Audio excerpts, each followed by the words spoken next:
तुम्ही संजय राऊत यांना गांभीर्याने घेता, आम्ही घेत नाही, असे कितीतरी फालतू स्टेटमेंट ते रोज करत असतात.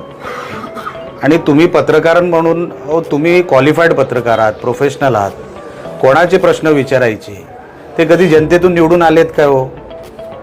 त्यांच्याबरोबर एकतरी आमदार आहे का? काय त्यांची क्रेडिबिलिटी आहे समाजामध्ये?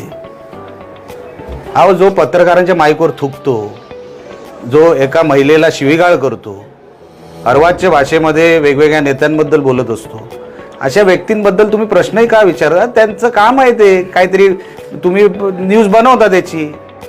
तुम्ही दाखवायचं बंद करा. 5 दिवसात लोक संजय राऊत कोण विसरतील? पण तुम्ही का जिवंत ठेवलंय, म्हणजे कशासाठी जिवंत, म्हणजे असा मीडियामध्ये जिवंत ठेवलंय मलाही कळत नाही. काय कर्तृत्व त्या माणसाचं महाराष्ट्रामध्ये, योगदान काय?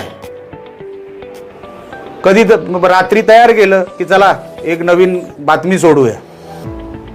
सगळे आम्ही शिंदे साहेबांबरोबर आहोत.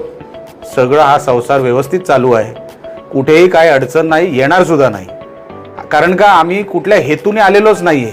हिंदुत्व हा विचार असेल आणि महायुती ते कोण बाजूला ठेवायचे, तर हे सगळे जे काय महाविकास आघाडीने ज्यांनी भकास करून टाकला ना महाराष्ट्र आणि देश, अशा लोकांना सत्तेपासून लांब ठेवणं हे आमचं कर्तव्य समजतो आम्ही. म्हणून संजय राऊत काय बोलतो, अहो त्या माणसाला कामधंदे नाही हो.